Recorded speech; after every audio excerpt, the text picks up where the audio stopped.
All praises to the Most High, good people. All praises to the Most High, man. So, man, first and foremost, we want to give all praise, honor, and glory to the Most High, right? And His Son, who the world calls Jesus Christ, whose name in the Hebrew, in the ancient Hebrew tongue, is Yahweh, right? So the Most High, I just put a couple things on my spirit, man, that I wanted to bring out, right? Because it's something that need to be said, man. It's something that need to be understood.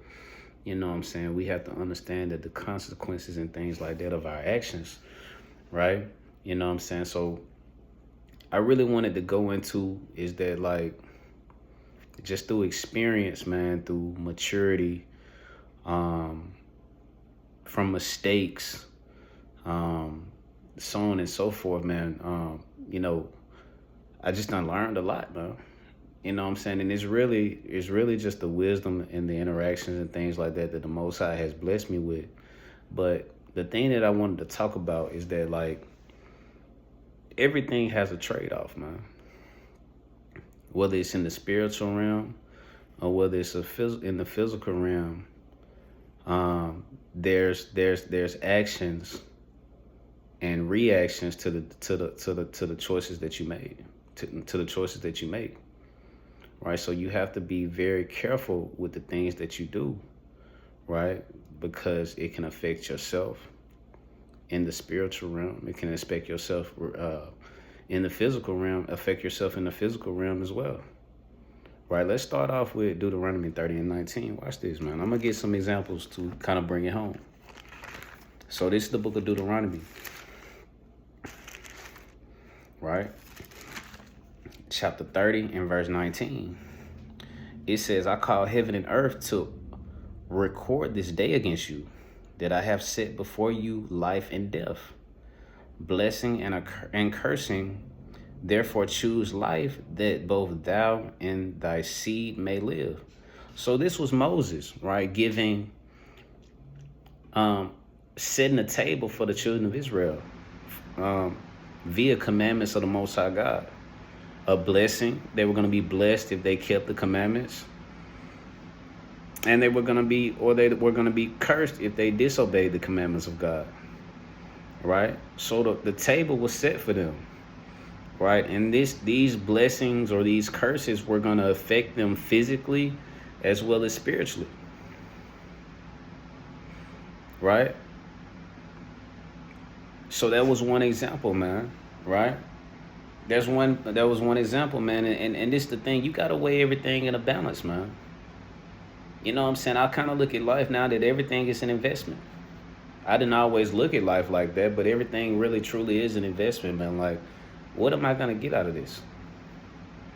You know what I'm saying? Should I do this? What is my return on my investment? Right? The return on my investment as far as being an Israelite and keeping the commandments of God is the potential, is the possibility of me being in the kingdom, me making it to the kingdom of heaven to reign, right, with the children of Israel and our King, Yahweh, or who the world ignorantly calls Jesus Christ.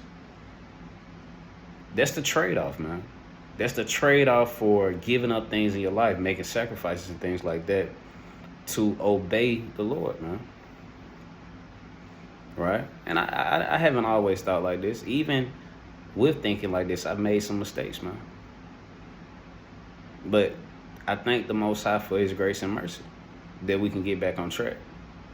Right? So everything, you have to weigh it in a balance. Even the Most High said in Proverbs, I believe Proverbs 11 and 1. Watch this. This is the book of Proverbs, chapter 11 and verse number 1. It says, a false balance is an abomination to the Lord, but a just weight is His delight. So a false balance meaning you got that the wrong way, man. You went and achieved these things and you got these things to accomplish, but you didn't do it in the right fashion. You've lost your morals to gain those stuff. You lost your integrity. Right? You went against what was morally right in the eyes of God to obtain the things that you've gotten. Right? right?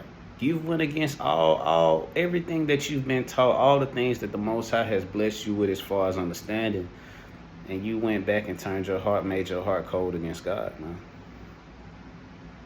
That's an abominable thing. But the Most High said in the second part, but a just weight is his delight. So when you do the things the right way, right? When you keep your integrity, your morality, and things like that, you know what I'm saying? The Most High is delightful. He's pleased with that. So all of these things have to be taken into consideration when you make your choices. The partner that you pick, right? The people that you hang around, right? The things you do on a daily basis. Is it fruitful? Right? Are you gaining and getting built up spiritually by being around these certain people? Right? So all of these are things that you have to take into consideration. Right? Watch this. Give me I'm about to get the book real quick. Real quick.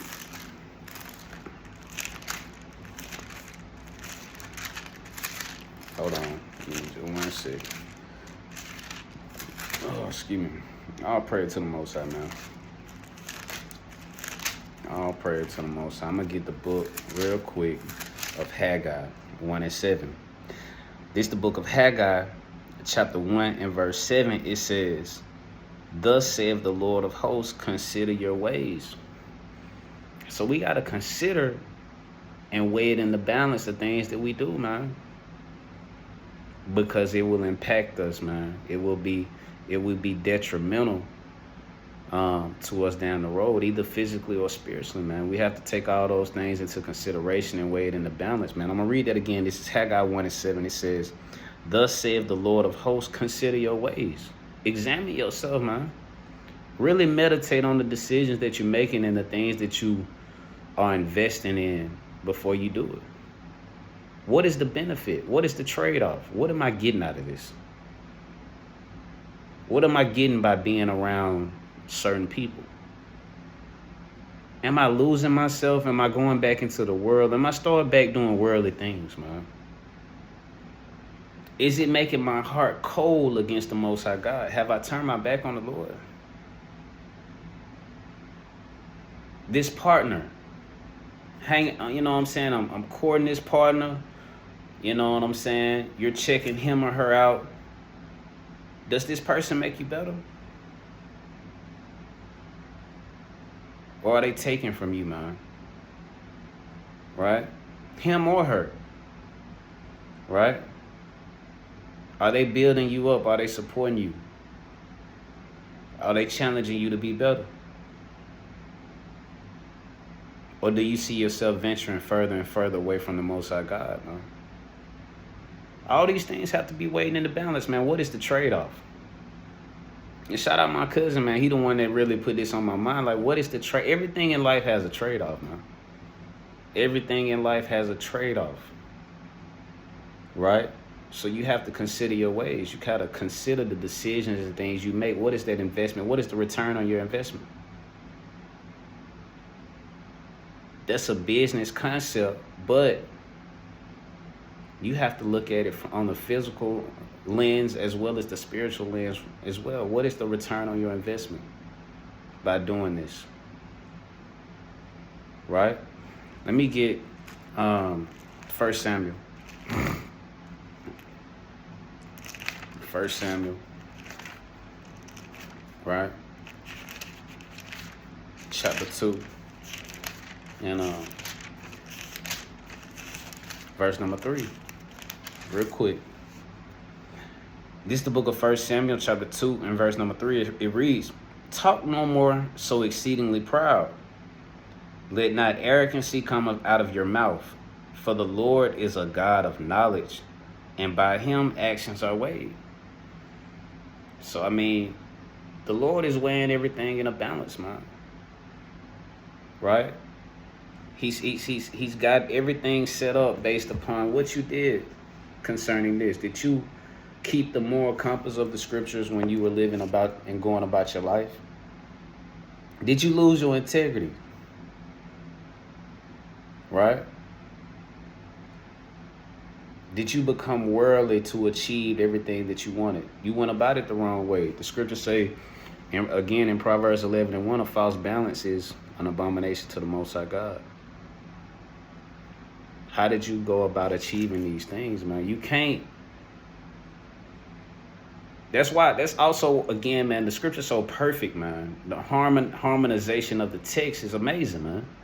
That's why I say money is the root of all evil, because the love of money, I should say, the love of money is the root of all evil, is because, man, you will lose everything. You'll lose your whole morale to come up in this life, man. And for what? You can't take none of this stuff with you when you die. Now, I'm not saying that you shouldn't be successful. You should be very successful as a man, specifically, and as a woman, but specifically as a man, you want to leave an inheritance. You know what I'm saying? The scripture, and the Most High looks highly upon a man that leaves an inheritance for his children. So that you should want success. You should want to be wealthy. You should want to take care of your children for generations and generations to come, and so this wealth can be passed down as long as we're in this wicked kingdom, man. So that's something that you should value. But again, man, the Lord is weighing the actions. Did you do everything the right way?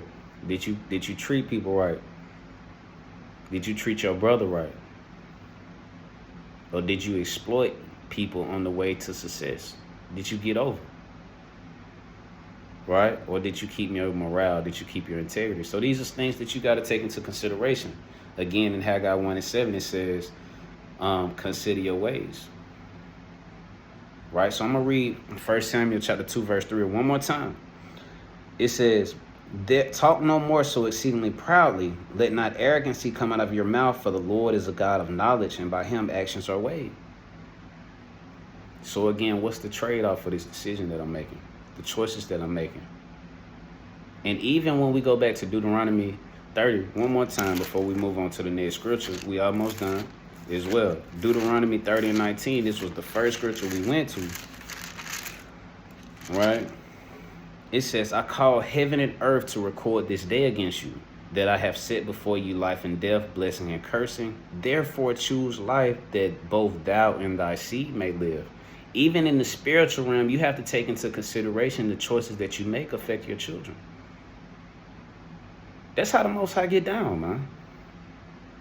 That's how the Most High get down. The choices you make in this life is going to have an impact on your children, physically and spiritually. That's how the Most High get down. Right? So, man, you got to turn to the Most High and take into consideration the choices that you made. Again, this lesson is called, what is the trade-off, man? What is the return on my investment? Right? One more scripture, Galatians 6:7, classic. A classic right here, man. Galatians 6 and verse number 7. It reads, be not deceived, God is not mocked. For whatsoever a man soweth, that shall he also reap. Right? So if you sown a corrupt behavior in this society, if you've got over and you exploited people, you stole, you lied, you know what I'm saying, you did all these things, and this is what you sown in the earth to gain success or to come up in this world, then you're gonna reap that in the end, man. And the Most High see you, man. The Most High see you, man. Right? So you got to take all these things into consideration when you're moving about this wicked life, because this world will consume you, man. This world will consume you, man. And now you're scamming, right? Now you stealing. Now you pimping. Now you getting over, man. Because you done had some setbacks in this life, and now you feel this what you got to do to come up. But what about the Lord, man? You just turned your back on the Most High. Your heart became cold to the Lord, and you did what you had to do, right, to gain success in this kingdom. No, that's wicked, man. You've become wicked, and your heart have become cold against God, man. Right? So we got to take all these things into consideration. Again, we all make mistakes. But make sure you get back up and keep going on the path of righteousness, man. Even in the scripture, it says a man falleth 7 times, but riseth up again. Right? So what is the trade-off? What is the return on my investment? This is your brother Nathaniel, and we want to give all praise, honor, and glory to the Most High God, whose name in the Hebrew is Yahweh. In the name of his only begotten Son, who the world ignorantly calls Jesus Christ, in the ancient Hebrew tongue, whose name is Yahushua.